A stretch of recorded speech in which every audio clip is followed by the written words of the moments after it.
विलायत न्यूज़ में आपका स्वागत है। देश विदेश, मिडिल ईस्ट और इस्लामी दुनिया की अहम खबरों के लिए आप देख रहे हैं हमारा खास प्रोग्राम वर्ल्ड बुलेटिन। बुलेटिन की शुरुआत करेंगे तुर्की और सीरिया में हज़ारों लोगों की मौत पर ज़ायोनी हलकों में मनाई जा रही खुशी और फ़िलिस्तीनी लोगों की नागरिकता पर लटकी तलवार की खबरों के साथ।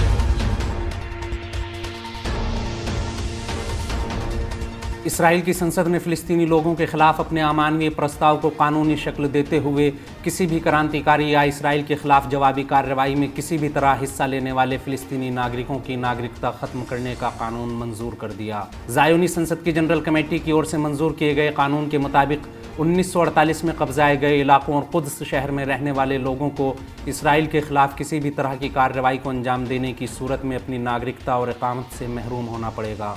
मीडिया रिपोर्ट्स के मुताबिक ज़ायोनी संसद ने यरूशलेम और कब्जाए गए इलाकों में रहने वाले फ़िलिस्तीनी बंदियों की नागरिकता और उनकी इकामत को रद्द करने के कानून को मंजूरी दे दी है। ज़ायोनी सरकार की ओर से लाए गए इस मसौदे के पक्ष में 94 वोट जबकि मुखालिफत में सिर्फ 9 वोट पड़े। इस कानून के मुताबिक अगर कभी भी फ़िलिस्तीनी अथॉरिटी से कोई सुविधा हासिल करने वाला कोई भी कुद्स निवासी या फ़िलिस्तीनी कैदी इसराइल विरोधी कार्रवाई में हिस्सा लेता है तो इसका मतलब है कि उसने अपनी नागरिकता और इकामत को ठुकरा दिया। वहीं तुर्की और सीरिया में आए विनाशकारी ज़लज़ले पर खुशी जताते हुए ज़ायोनी सरकार के करीबी एक ज़ायोनी रब्बी सेमुअल इल्याहू ने खुशी जताते हुए कहा कि इस घटना के बाद दुनिया पाक हो गई और रहने के काबिल बन गई। सीरिया और तुर्की के तबाहकुन हालात पर हंसते हुए ज़ायोनी उन्मादी ने कहा कि इन देशों में जो कुछ भी हुआ वो इसलिए कि वो हमसे नफरत करते हैं। हमारे चारों तरफ हम पर हमला करने और हमें दरिया में डुबोने के लिए मौजूद लोगों पर हमारा खुदा हाकिम है। ये घटना दुनिया को बेहतर बनाने और उसे पाक करने के लिए हुई है।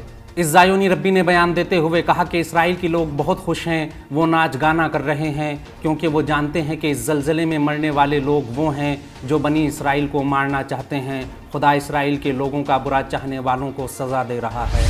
अगली खबर में बात करेंगे चीन यात्रा पर पहुंचे इब्राहिम रईसी की इस देश के मुस्लिम समुदाय से मुलाकात और पश्चिम के दोहरे चरित्र पर उनके ज़ोरदार बयान की।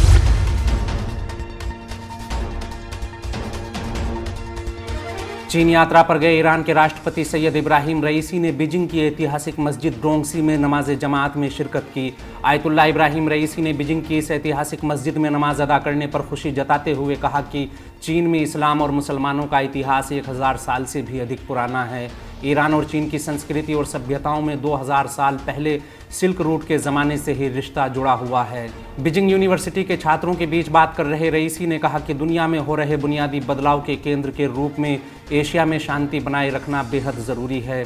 ईरान के इस्लामी इनकलाब के बाद से ही चीन और ईरान के रिश्तों में बढ़ती नज़दीकी के बारे में बात करते हुए रईसी ने कहा कि इन दोनों बड़े देशों के बीच आर्थिक, सामाजिक और सांस्कृतिक मैदानों में एक दूसरे के सहयोग से आगे बढ़ने के बेहतरीन मौके हैं। ईरान और अमेरिका के बीच जारी टकराव के बारे में बात करते हुए ईरान के राष्ट्रपति ने कहा कि ईरान की संप्रभुता, आज़ादी और साम्राज्यवाद की कठपुतली न बनने की इच्छा ही अमेरिका और साम्राज्यवाद से हमारे टकराव का कारण है और अमेरिका की हर मुमकिन दुश्मनी के बावजूद भी आज इस्लामी इनकलाब पूरी शान व शौकत के साथ तरक्की की मंजिलें तय कर रहा है। उन्होंने कहा कि हमारे खिलाफ अमेरिका की सारी कोशिशें बेकार हो गई। हम इलाके में सुरक्षा और शांति के लिए काम कर रहे हैं जबकि अमेरिका ने वहाबी आतंकी संगठनों की स्थापना करते हुए इलाके में कत्ल खून का बाजार गर्म किया। यूरोप में जारी इस्लामोफोबिया और मुक़द्दसात की तौहीन पर आयतुल्लाह सैयद इब्राहिम रईसी ने कहा कि फ्रीडम ऑफ स्पीच के नाम पर वेस्टर्न कंट्रीज़ 2 अरब मुसलमानों की आस्था से खिलवाड़ कर रहे हैं।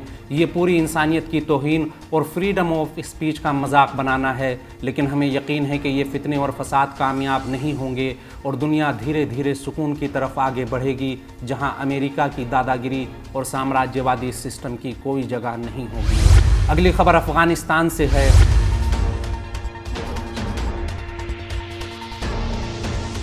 अफगानिस्तान की सत्ता पर काबिज तालिबान ने वहाबी आतंकी संगठन ISIS के खिलाफ ऐलानी जंग करते हुए कहा कि हम इस आतंकी संगठन को अफगानिस्तान में पनपने का मौका नहीं देंगे। अफगानिस्तान में जिस जगह से भी ये आतंकी संगठन सर उठाएगा हम उसे कुचल कर रख देंगे। सोवियत सेनाओं की अफगानिस्तान से वापसी की वर्षगांठ पर हो रहे कार्यक्रम में हिस्सा ले रहे अफगानिस्तान की कार्यकारी तालिबान सरकार के विदेश मंत्री अमीर खान मुत्तकी ने कहा कि हम वहाबी आतंकी संगठन ISIS से मुकाबला करने के लिए पूरी तरह तैयार हैं और इस आतंकी संगठन को देश से उखाड़ फेंकेंगे। तालिबानी विदेश मंत्री ने कहा कि हमारी सरकार में अफगानिस्तान की धरती से किसी पड़ोसी देश के लिए कोई खतरा सर नहीं उभारेगा। साथ ही अगर देश के दुश्मन ISIS के किसी आतंकी ने भी देश के किसी कोने में सर उभारा तो उसे काट लिया जाएगा। पिछले 44 साल में ये पहला मौका है जब अफगानिस्तान की एक बालिश्त ज़मीन पर भी किसी बाहरी देश का कब्जा नहीं और दुश्मन को अफगानिस्तान की यही तरक्की बर्दाश्त नहीं हो रही। इसी कार्यक्रम में हिस्सा ले रहे तालिबान के रक्षा मंत्री मौलवी मोहम्मद याकूब मुजाहिद ने कहा कि हमें फिर से माजी की तरह मुश्किलों का सामना न करना पड़े, फिर से अफगानिस्तान को दर्द और मुसीबत का कठिन वक्त न देखना पड़े। इसके लिए देश के लोगों को तालिबान का हर तरह से समर्थन करना चाहिए। तालिबान के रक्षा मंत्री ने कहा कि अफगानिस्तान के लोगों ने कभी किसी की नौकरी और चापलूसी नहीं की। हमने हमेशा दुनिया की बड़ी बड़ी ताकतों को धूल चटाई है।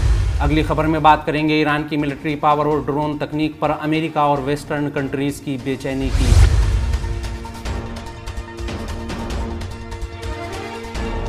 ब्रिटिश न्यूज़पेपर गार्डियन ने ईरान की बढ़ती मिलिट्री पावर और खासकर ईरान की ड्रोन इंडस्ट्री का जिक्र करते हुए कहा कि ड्रोन निर्माण के मामले में ईरान का कोई मुकाबला नहीं है। वो ड्रोन निर्माण के मामले में वर्ल्ड लीडर बन चुका है। द गार्डियन ने ईरान की बढ़ती सैन्य ताकत के बारे में लिखा कि अमेरिकी अधिकारियों ने हाल ही में रिपोर्ट देते हुए कहा है कि ईरान सस्ते और घातक ड्रोन के उत्पादन में दुनिया के सबसे बड़े देश के रूप में उभर रहा है। US डिफेंस इंटेलिजेंस एजेंसी के विश्लेषकों ने ईरान की ड्रोन शक्ति के बारे में खुफिया जानकारी साझा की। अमेरिका की खुफिया रिपोर्ट के अनुसार तेहरान सस्ते और अत्यधिक प्रभावी ड्रोन के उत्पादन में दुनिया में सबसे आगे है। अमेरिका ईरान पर नई पाबंदियां थोपने के लिए अब उसके परमाणु और मिसाइल कार्यक्रम के बाद ड्रोन विमानों को बहाने के तौर पर इस्तेमाल करते हुए वेस्टर्न कंट्रीज और अपने सहयोगी देशों को लामबंद करने में जुटा हुआ है। ईरान के खिलाफ बयानबाजी करते हुए अमेरिका के एक वरिष्ठ अधिकारी ने कहा कि ईरान का कहना है कि उसने रूस को ड्रोन विमान दिए हैं, लेकिन इन ड्रोन का यूक्रेन युद्ध में कोई इस्तेमाल नहीं हुआ। अगर ऐसा होता तो हम निष्पक्ष और खामोश ना होते, लेकिन हमारे पास ऐसे सबूत हैं जो ये बताने के लिए काफ़ी हैं कि यूक्रेन में ईरानी ड्रोन्स का इस्तेमाल हो रहा है। 2014 के बाद से ही ईरानी ड्रोन्स के इस्तेमाल में बेहद तेज़ी आई है। गौरतलब है कि यूक्रेन युद्ध की आग में जमकर बारूद झोंक रहे ब्रिटेन और अमेरिका ने रूस को ड्रोन देने के आरोप लगाते हुए ईरान के खिलाफ कई अमानवीय पाबंदियां लगाई हैं। साथ ही अंतर्राष्ट्रीय स्तर पर ईरान को अलग थलग करने के लिए दोनों देशों ने अजीब मुहिम छेड़ रखी है। अमेरिका और ब्रिटेन की मुश्किलें इसलिए भी बढ़ गई हैं कि ईरान की बढ़ती ड्रोन पावर के साथ ही दुनिया भर के कई देशों ने ईरान के ड्रोन खरीदने में भी दिलचस्पी दिखाई है।